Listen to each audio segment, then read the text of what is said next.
Sekarang kita bicara tentang dalil Al-Quran dan Sunnah. Tadi Ibnu Qayyim bilang berapa dalil? 2000 dalil.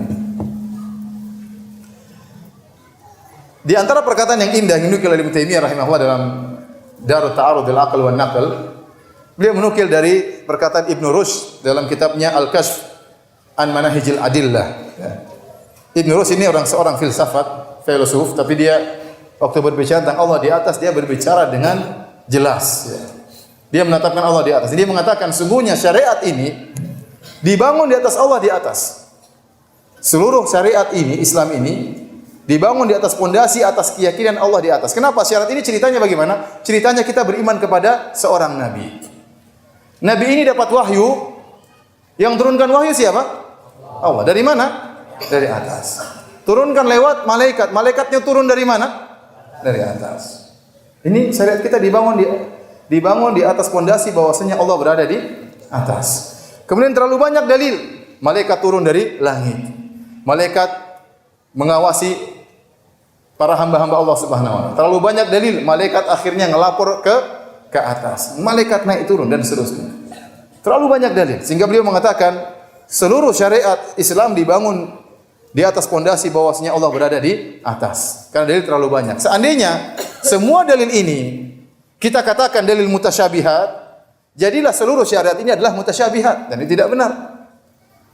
Hukum asalnya seluruh ayat dan seluruh hadis adalah muhkam. Hanya sebagian kecil yang mutasyabihat. Tapi kalau kita mengatakan dalil tentang Allah di atas seluruhnya ayat mutasyabihat, maka seluruh ayat menjadi apa? Mutasyabihat. Kalau kita bilang bahwasanya dalil-dalil yang menunjukkan Allah di atas harus ditakwil, maka jadilah seluruh ayat-ayat dan dalil harus ditakwil. 2000 dalil harus kita takwil. Jadilah Al-Quran itu bukan kitabul huda, bukan kitab petunjuk, tapi kitab teka-teki karena butuh ditakwil seluruhnya. Paham? Padahal Al-Quran itu sangat jelas. Inilah yang membuat Al-Juwaini, ya, Al-Ab sang ayat, bukan Abdul Mali Al-Juwaini, tapi kalau tidak salah Abu Muhammad Al-Juwaini dalam risalahnya, Risalah fi Itsbati Al-Istiwa wal Fauqiyah. Saya bacakan perkataan dia indah, ya. Sehingga akhirnya merubah dia meyakini bahwasanya Allah berada di atas. Dia salah ulama dari mazhab Syafi'iyah. Dia berkata, "Fa kuntu kal mutahayyir al-muttarif fi tahayyurihi." Aku seperti orang yang bimbang, seperti orang yang ragu. Dia ingin mengatakan Allah di atas tapi dia ragu. Wa kuntu akhafu min itlaqil qaul bi itsbatil ulu wal istiwa wan nuzul makhafatal hasr wat tasbih. Kata dia, aku takut ingin mengatakan Allah di atas, Allah beristiwa. Aku takut terjerumus dalam mentasbih atau pembatasan-pembatasan yang tidak benar. Wa ma adzalik. Namun fa idza tala'tu nusus al-warida fi kitabillah wa sunnati Rasulillah sallallahu alaihi wasallam ajiduha nususan tushiru ila haqaiq hadhil ma'ani. Tapi kalau saya menelaah dalil-dalil dalam Al-Qur'an maupun sunnah, saya dapati dalil-dalil semuanya yang menunjukkan akan hal ini. Wa ajidu Rasul sallallahu alaihi wasallam qad sarraha biha mukhbiran an rabbih wasifan lahu biha. Dan aku mendapati Rasulullah SAW dengan tegas menyatakan dalil-dalil tersebut, mengabarkan tentang Allah Subhanahu wa taala, mensifati Allah Subhanahu wa taala.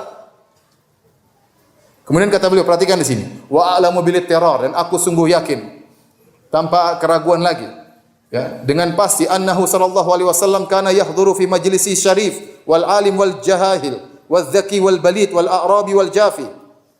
Aku yakin majelis Nabi dihadiri oleh berbagai macam orang. Ada yang mulia, ada orang yang martabatnya tinggi, ada orang alim, ada orang jahil, ada orang yang pintar, ada orang yang tidak pintar, ada orang Arab Badui. Majelis Nabi yang hadir kan banyak. Ada Arab Badui yang kencing ke masjid, ada orang Badui yang begini, macam-macam, berbagai macam model. Ya. Ada sahabat yang cerdas, ada yang tidak begitu cerdas, berbagai macam model manusia. Kemudian kata beliau, "Tsumma la ajidu syai'an yaqubu tilka an-nusus allati kana yasifu rabbahu biha la nassan wala zahiran mimma yasrifu an haqa'iqiha." Sekian banyak Nabi berbicara tentang Allah Subhanahu wa taala, bahwasanya Allah di atas, namun tidak satu dalil pun Nabi pernah mengatakan, "Wahai para sahabatku, selama ini saya ngomong-ngomong begini, maksud saya adalah begini. Maksud saya Allah tidak di atas." Wahai para sahabatku, selama ini saya mengatakan tentang sifat tangan, sifat wajah, maksud saya Allah tidak punya tangan, Allah tidak punya wajah. Rasulullah tidak pernah berucap demikian satu hadis pun. Seandainya ada satu nas saja Nabi mengatakan maksud saya selama ini hanyalah sekedar ya kiasan, maka kita akan mentakwil seluruh ayat-ayat tersebut meskipun ribuan dalil. Tapi ternyata kata beliau tidak satu dalil pun Nabi pernah ya mentakwil hadis-hadis dan dalil-dalil tersebut tentang sifat ketinggian Allah Subhanahu wa taala. Baik. Jadi dalilnya terlalu banyak tentang bahwasanya Allah di atas, dan kita sudah pernah bahas tentang ya bagaimana dalil-dalil tentang Allah di atas.